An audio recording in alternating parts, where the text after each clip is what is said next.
Today I would like to talk about my car company and the business that I will be doing for the rest of my life. When I finish college, I would like to start a solar company and buy stocks to a solar company until I eventually own it. From there, I would like to branch out into a car company that'll be solar powered, something electric and solar powered. I would like an electric battery that can recharge and be charged by the rays of the sun. So basically, I love the environment, and right now, the world as we know it is going through a huge climate crisis, a huge environmental crisis, and I would like any business that I'm doing to better the situation of the environment, as well as inspire people in the environment to help the environment. The reason why the company is called Vesta is because it's a personal story. Growing up, I've always felt empowered, being born a female, even though I'm trans. It was one of the best feelings in the world to know that I can be so dominant and in charge and do so much the way a man would, and I'm a female. I want when people buy this car or they invest into my car company that they feel empowered. Vesta is basically dealing with Vestal versions that dedicated periods of time of their life staying celibate and focusing on their work, business, and God. And I don't want anyone to take this as a negative take and be like, oh my God, you're telling everyone to remain virgins. No, that's not true. The Vestal versions, right, they entered priesthood either being a virgin or becoming a reborn again virgin, meaning they were not having sex. They were focusing on their studies and God. When they were done studying and they were done thanking God and praising God and spreading the word, they didn't forget about God. They left and they got married and they continued life. I want this car company to people to reflect the importance of singularity, the importance of empowerment, the importance of solidarity, solitariness, and I want it to be a car that makes people feel confident, sexy, smart. I want people when they buy this car, they feel good, like I'm changing the environment because I bought this car. And sometimes the best thing to feel is a sense of proudness, pride. I want people to take pride when they drive the car, when they invest in my company. I want their whole mindsets change. You know, it's like I want this car to work with all five senses. I want this car to run smooth.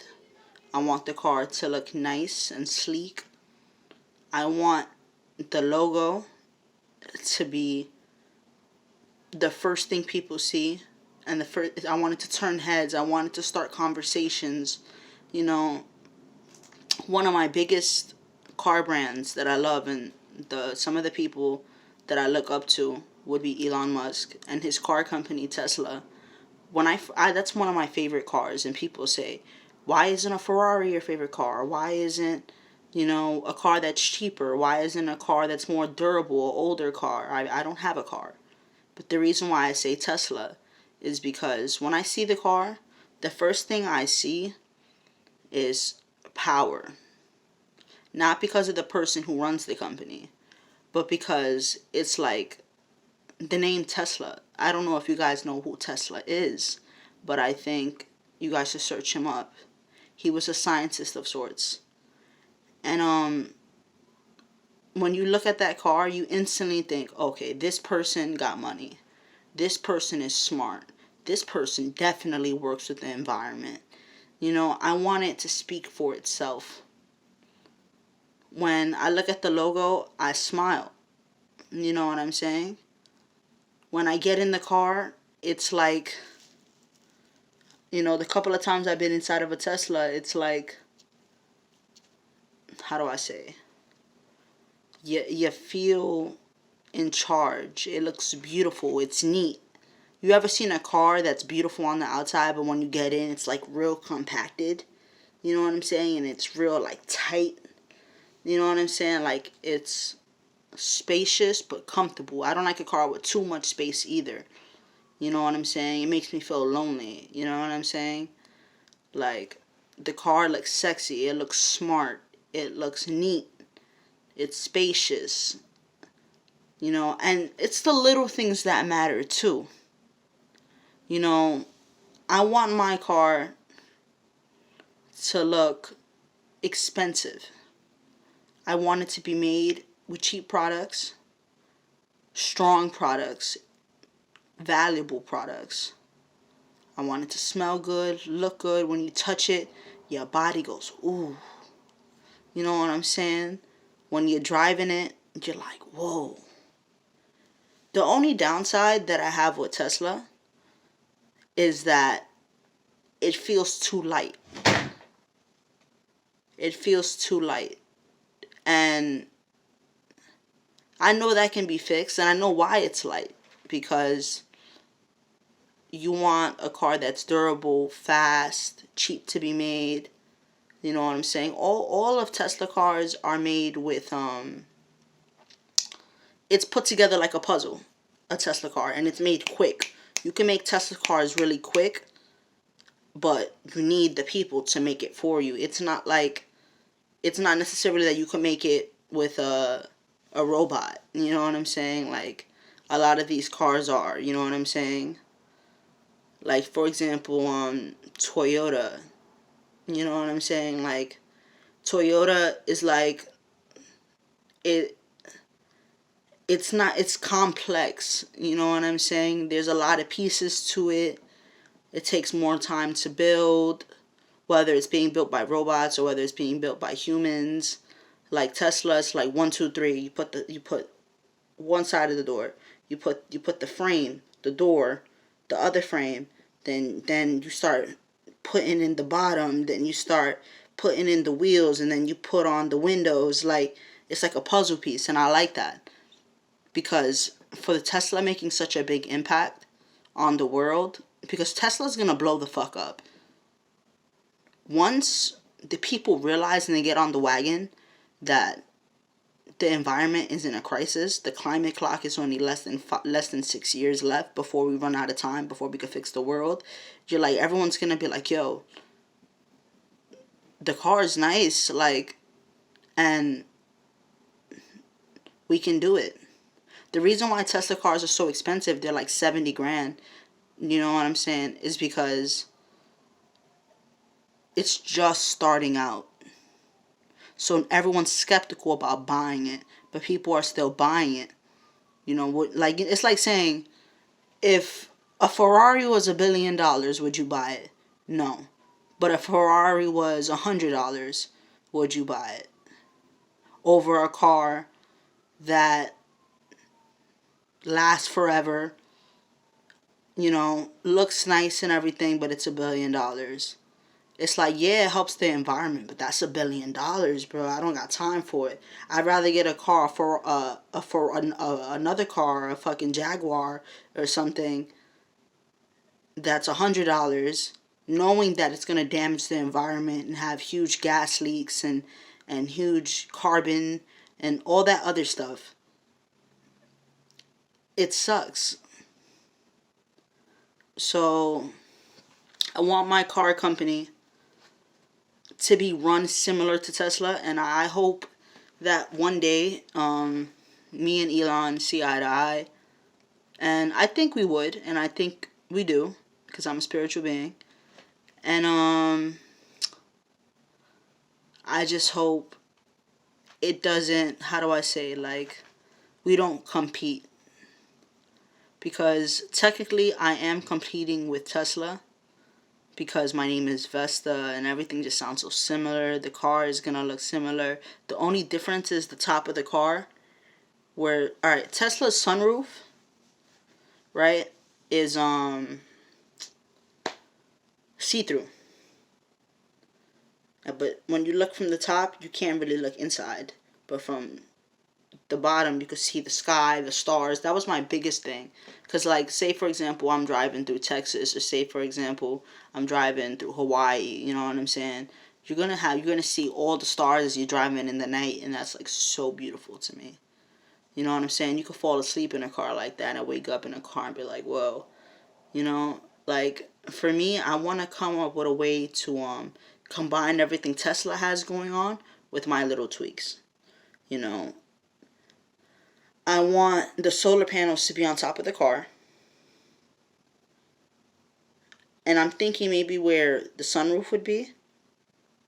But then again, that's bad because I want people to be able to look out from the sunroof. So I'm saying maybe towards the back of the car. You know what I'm saying? And then even the front of the car, where the top is, and I just want to expand from there, like get better and better placement, faster charging. I don't want the car to overheat. You know what I'm saying? Like, I don't want when people touch the solar panel, since it's going to be right on top of their car, that they get burned or anything like that, or, you know, anything gets messed up. Solar panels right now in New York, or for homeowners, is free. I don't know if you guys know that. It's like, it's not free for everyone if you're not doing it right. But they're trying to turn every house and every building and everywhere where people live into solar powered homes. And if I can jump on that before it blows up and get my own solar panel company and have a good name, I'm definitely going to do it. You know what I'm saying? And then I'll be able to have the financial freedom to do my other activities. So Vesta is all about struggle, making it, overcoming your fears, being brave, looking nice in style, and laughing at all the haters. You know what I'm saying? Like, oh, you got a Vesta car. Like, yeah. Do you see the struggle I went through? I went through persecution. I went through doubts. I went through, you know, sexual immorality. You know what I'm saying? And sexual immorality isn't necessarily like, you know, something you should be ashamed of. But when you date around and you're not becoming happy, if you're going to date around, it's to be happy. Not date around to be in a relationship and be unhappy. You know? And a lot of the times people, men and girls, date around and they're dealing with multiple, not only one person, multiple people that don't match their purpose, match their mindset, match their emotions, and it's lonely. And that's the whole person of the man like this, or, you know what I'm saying? Because it's like you feel like a bird when you're finally free and you finally achieve everything you need to do. It's like, oh, I can fly, you know. Take me as I am. I'm ready for anything. I'm ready to save a life. I'm ready to die. I'm ready to move forward. You know, and that's why the catchphrase would be keep moving forward. But I think I'm gonna shorten it to move forward. You know, or something around that nature. Is still in the beginning of it. I want everything to match up really well. I have great ideas, but nothing solidified. And for the next 10 years and for the rest of my life, I'm going to be really busy. So I'm just taking advantage of the free time that I have now, and trying to make the best of it. So yeah. So keep your heart open, be optimistic, work hard, and there's no way you'll be set back 10 steps behind by taking a risk for the better. If you're working hard, if you're making improvements, if you're cutting out unnecessary attention, unnecessary expenses, unnecessary BS, you're going to move forward. Whether it's slow, whether it's fast, slow and steady wins the race. So as long as you're moving forward and making some type of acceleration, you're going to do it.